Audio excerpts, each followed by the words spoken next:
ধান কেটে কেটে এরকমভাবে ফেলে দিতে হচ্ছে। ধান টান কিচ্ছু নেই, কি অবস্থা, সব শেষ হয়ে গেল। কি ভগবান, কি দিন দেখাচ্ছে এগুলো। ধান টান কিচ্ছু নেই, কেটে কেটে শুধু জঙ্গল সাফ করা হচ্ছে, আর কিচ্ছু না। পাট লাগিয়েছে অনেকে, আমাদের জমিটা ফাঁকা পড়ে আছে, ঘাস হয়ে গেছে, দূরে দেখতে পাচ্ছ গরুটার ওই পার। পাট লাগিয়ে হয়তো অনেকে ভালো করেছে, আমাদের পাট লাগালে হতো, কিন্তু পাটের প্রচণ্ড খাটনি। এই খাটনি খাটা মানে একদম, মানে যারা নতুন নতুন শুরু করে কাজকর্ম, মানে এই কৃষক, এই কৃষিকাজগুলো, তারা জীবনও পারবে না পাটের খাটনি। আমি তো একদমই পারবো না, তাই পাট লাগাইনি। কিন্তু পাটের এবার দাম হবে ভালো। যারা লাগিয়েছে এই পাটটা দারুণ হয়েছে, এক সমান, আর বেশি ঘন হয়নি, তাই গাছগুলো একটু মোটা হবে। এটা কোচান পাট, পাতা দেখলে বুঝতে পারবে এটা কোচান। আর ন্যাস্টা পাটের পাটা অন্যরকম হয়, এটা আপনারা দেখলেই বুঝতে পারবেন। আপনারা হয়তো অনেকে চেনেন, অনেকে চেনেন না। পাট অনেকে লাগিয়েছে এই মাঠে, পাট লাগিয়েই লাভ করেছে। ধান লেগেই কোনো মানে মানে সবচেয়ে ক্ষতি হয়েছে এবার, ধান লাগায় লাভ হয়নি। এখন বাজে ঘড়িতে 10টা, বাড়ি যাচ্ছি। মিষ্টু কলেজে যাবে, ফোন করেছিল যে দেরি হয়ে যাচ্ছে, একসঙ্গে খাবো। খাওয়া দাওয়া করার পর ও কলেজ যাবে, আবার আমি মাঠের দিকে আসবো। ধান কাটতে প্রচুর টাইম লেগে যাবে, কারণ বুঝতে তো পারছো, ধান কাটার পর আবার বাছতে হচ্ছে, ধান কোনগুলো হয় সেগুলো আবার আলাদা করে রাখতে হচ্ছে। বাড়ি আসলাম, বাড়ি এসে রান্নাঘরে চোখ পড়লো, দেখি খাওয়া দাওয়া রেডি করা হয়ে গেছে। আজকের কি কি স্পেশাল করেছে একটু দেখাই। আলু সেদ্ধ, এটা আমাদের জন্য ঝাল ঝাল, আর মায়ের জন্য সাদা সাদা, মানে ঝাল দেওয়া নাই। আর এটা কি করেছো? এটা ডাল সিদ্ধ। ডাল সিদ্ধ, বাহ বেশ জমে যাবে তো। আর পাঁপড় ভাজা আর কালকের ডাল। ও সেই ব্যাপার।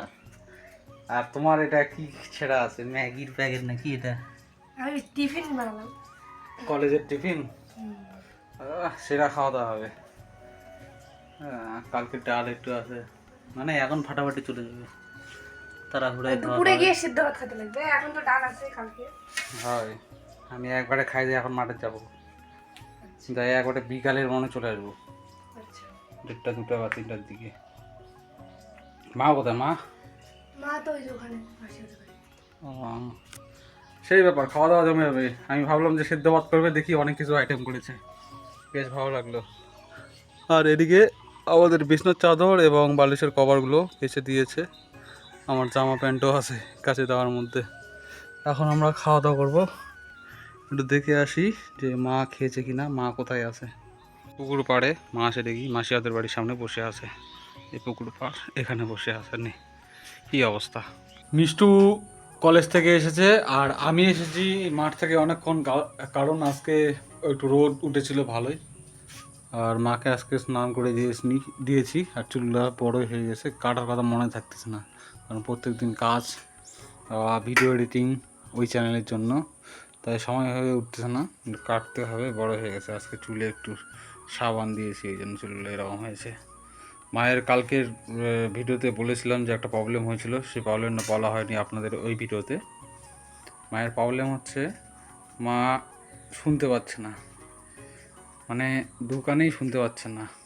যে এটা হয় কী জন্য যে হয়েছে বুঝতে পারছি না, ডাক্তারের সঙ্গে যোগাযোগ না করলে হবে না যে কী কারণে হয়েছে, আর কানের কতটা ক্ষতি হয়েছে, আর কী কারণে কানের ক্ষতি হয়েছে বোঝা যাচ্ছে না। এই 2-3 দিনের মধ্যেই এরকম, আগে এরকম ছিল না।